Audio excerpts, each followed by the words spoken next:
بمتقعة درون بلتقنا 16 أبال سراوي تግራይ كم جمعتو ترغاغيصوم كالوت 22 تقادلت خم زغصل ድማ تحبير الله حدا بعل سلطان هوحات ني AFP اب زهابو مبري بتي بسبال بونفاريت استفصامه متقعتي 16 سبات كمتن كلو 22 ድማ ቆሲሎም ኢሎም ማخن زينا فرنسا AFP بزعبا اب سمين ኢትዮጵያ استحدثو كساب حزي እንፈልጦ بزبل ارستي حدش ጸብጻብ አውጪሎም እቲ زحلف ربع نزጋጠመ معبال سعيبو نسب سلطان كلل عفار بمتقاس زجمره ጸብጻብ AFP ካብ ጎረቤት ክልል ትግራይ ዝመጻዕጥቋት ዶብ ሰጊሮም 6 ጣብያታት ከም ዘሓዙና በላዕሊ ሰላማውያን ሰባት ሞርታር ከም ዝተኮስን ገሊጾም ሽም ዘይተጠቀሰ ምንጪ ካብ ሓደ ሰባውቲ ካልነት መጥቃዕትን AFP አረጋግጾላም በቲ መጥቃዕቲ መብዛሕተን ደቃንስዮ ህጻናትን ዝርከብዎም አሳት 18 ሰባት ከም ዝተመዛበሉን እቶም ተመዛበልቲ ሓገዝ ናይ ምርካብ ተስፋ ከም ዘይብሎምን እቲ ምንጪ ሓቢሮም AFP ጸብጻቡ በመቅጻል ምስሰብ ስልጣን ህወሓት ቅርበ ዘለዎ ምንጪ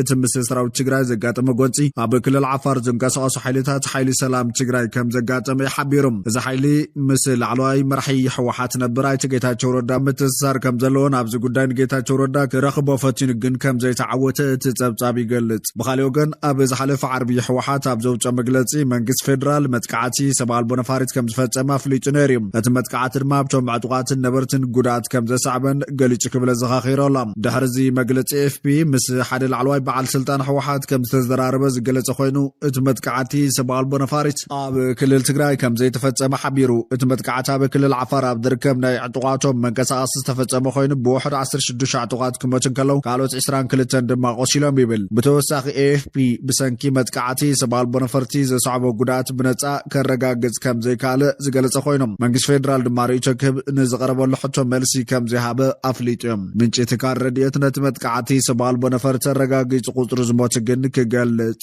ኣይደልየን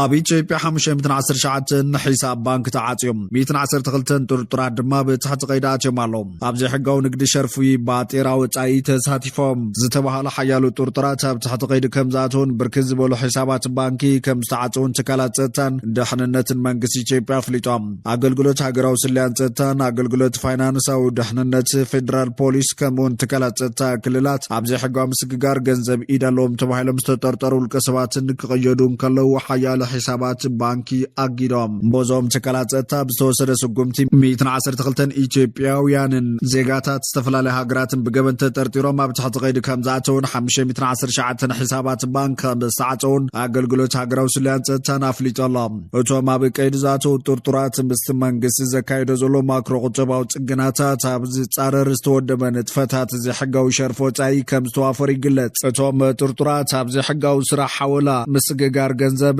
مسوار باطيرا وطاي مهدام كاب جبري زحقاوي بزحقاو منقد سرخب جنزب حقاو مقبارن كالو تاب كتبات هاجر لعل قداز صعبونا شبرتن عطوات قجلتات زدقفون قبنات اكساتفو متن حامد مقلت اتياق القلت سلي حبر وطما بكيد ذاتو الكسبات زحقاوي عن علم لخيان تكالات متحلاف جنزب متقبرتات زحقاو متحلاف باطيرا وطان كريبتو كارنسن زحقاويان حوالون دلالون مخانم تفلتيم بتوساقي حقاوي فقاد نقد زيبلهم عبزي حقام بسققار جنزب ستوافورن بركز بلا جنزب بمنكسخاس اب هاجراو كتبارو يقودات زوردو امتاتن لاختن سقوم تخمسو وسده ات مجلس ملاخي تلام كابتوم تورترات كاب دجز لاخب بزح باطيرا وصاي اب زلو كترف بمغبار فقادو مستسرز زحقان حوالو كمون زي حقاو متغبر مسغاغر باطيرا وصاي زتقوم زنبرو كم زلو تمجلس وشخم ملاخي تلام بتوسخ حقي هاجراو بانك بمتحاسن فقاد زيبلهم من متغبر كريبتو كارنسي تقيمم بزحقاو منقد باطيرا وصاي زسغاغرو زنبرو الكسبات سقومتي كم توسره تتقيشم اتتكال ጸጥታ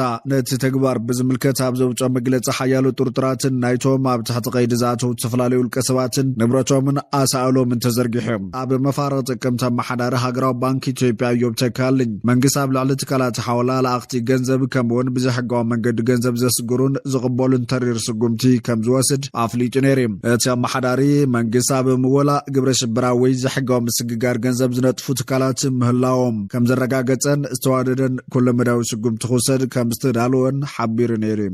ሓይሊ ኣየር ኢትዮጵያ ብዝምጥን ደረጃ ዓቕሙ ተሃኒጻ ብተጠንቀቐ ይርከብ ክብል ጀነራል ይልማ መርደሳ ኣፍሊጦም ሓደ ላዕለዋይ በዓል ስልጣን ብልጽግና ድማ ጉዳይ ዓሰብ ዘይተርፊ ክብል ኣመላኺቶሎም ሓይሊ ኣየር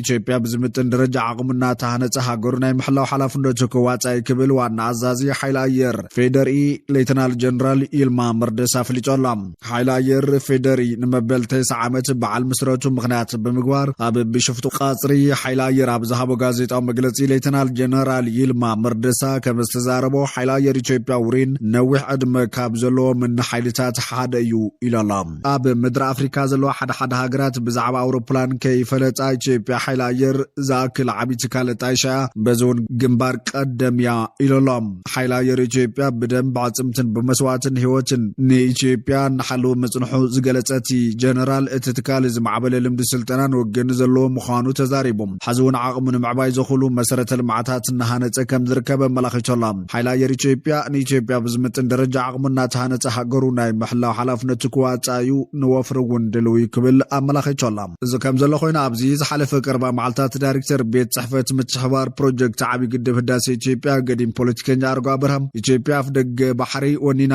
ኣይትፈልጥን ዝብል ምጉታት ጎጉያትን ብምባል ሕዚ ይተቕርቦ ዘላ ጠለብ ቅልጡፍ ፍታሕ ከም ዘድልዮ ተዛሪቦም ከምቲ ንሱ ዝብሎ እንተኮይኑ ኢትዮጵያ ኣፍ ደገ ባሕሪ ዝሰኣነትሉ መንገዲ ኢፍትሓዊ እዩ ነይሩ ብድልየት ሓደ ወይ ክልተ ሰባት ኢና ኣፍ ደገ ባሕሪ ሲእና ዝበለ ኣይተ ኣርጋ ብርሃ ኣብቲ ግዜ ኣብ ስልጣን ዝነበረ ብነፍሲሄር መለስ ዜናዊ ዝምራሕ መንግስቲ ኢትዮጵያ ፖለቲካዊ ረብሑ ንምሕላው ብዝብል ዝፈጸሞ በይናዊ ፍርዲ ምዃኑ ይምጉት ንሱ ኣብቲ ብቴሌቪዥን ፋና ዝዳሎ ለሃገር ዝተሰመየ ፖድካስት ቀሪቡ ኣብ ዘካየዶ ቃለ መሕተት ሽዑ በዓል መለስ ንህዝቢ ኢትዮጵያ ክቃወመና እዩ ኣይወደብናን ተጓሂሩ ብዝነበረ ናይ ብሄር ስምዒት ክቃወመና እዩ ዝብል ስጋት ስለ ዝነበሮም ግን ናይ ሻዕብያ ድጋፍ ይደልዩ ስለ ዝነበሩ ሕቶ ኣፍ ደገ ባሕሪ ኣናእሶም ብምርኣይ ሓሊፎምዎ ስለዚ ፍትሓዊ ብዝኾነ መንገዲ ኣይኮነን ተፈጺሙ ብምባል እቲ ጉዳይ ንኤርትራ ሕሊፍካ ዝተዋሃበ ምዃኑ መልኪቶም ኢትዮጵያ ኣብዝዋን ኣፍ ደገ ባሕሪ ከም ዘድልያ ዘተሓትት ኣይኮነን ዝብል ኣይተኣረጋዊ ኣብ መንጎ ክልተን ሃገራት መትከል ሂብካ ምቕባል ክህሉ ከም ዘሎ ይዛረብ ኤርትራውያን መሰሎም ክኽበር ከም ዘሎ ንኣምን ኢና ምኽንያቱም መሰሉ ዘይተኸበረ ወገን ናብ ውጊ ዝኣቱ ግን ናትና መሰል እውን ከኽብረ ኣለዎም እቲ መትከል ሂብካ ምቕባል እዩ እዚ ድማ ብሰላም ንግበር ኢና ንብል ዘለና ብኩናት ኣይኮነን ብሰላማዊ ታሪኻዊ ብሕጊ ብፖለቲካዊ ልምዲ ክትፈትሖ ትኽእል ነገር ይብል ንስወስኺ ኢትዮጵያ ብዛይ ኣፍ ደገ ባሕሪ ትንበር ማለት ግን ምጉዕጻጽ ሕጊ ኢሎም ብ30 ጥቅምቲ ሆርን ሪቪው ዝተባሃለ መርበብ ብሽም ኣምባሳደር ኢትዮጵያ ብኬንያ ባጫ ደበሊ ኣብ ዝሓተመ ጽሑፍ ኣፍ ደገ ባሕሪ ንላዕላውነት ኢትዮጵያ ቁጠባዊ ዕብየትን ህዝባዊ ጽልዋን መተካታ ዘይብሉ ጉዳይ ምዃኑ ይገልጽ እቲ ሕቶ እምበኣር ኢትዮጵያ በቂሕ ባሕር ክትዋሳእ ኣለዋ ዶ የብላን ዘይኮነ ከመይ ጌራ ዝብል እዩ ምስ ግሮብታ ብፍላይ ድማ ምስ ኤርትራ ንኽልቲኡ ዝጠቅም ምትሕባር ክህሉ ብምግባር ይብል እቲ ጽሑፍ ኣምባሳደር ባጫ ብሶኒ ኣዲስ ፓራዳይም ምስ ዝተባሃለ ቻነል ዩቲዩብ ኣብ ዝገበረ ቃለ መጠይቕ እውን ዓሰብ ናይ ኢትዮጵያ ምባል ላዕላውነት ኤርትራ ምግሃስ ኣይኮነን ክብል ተሰሚዖም ሃገሩ ኣብ ልዕሊ ዓሰብ ታሪኻውን ምምሕዳራውን መሰል ዋንነት ከም ዝነበራ ዝመጎተት ላዕለዋይ ኣዛዚ ሰራዊት ነበር ዓሰብ ናይ ኢትዮጵያ እዩ ዝበልናሉ ምኽንያት ናይ ኢትዮጵያ ስለ ዝኾነ እዩ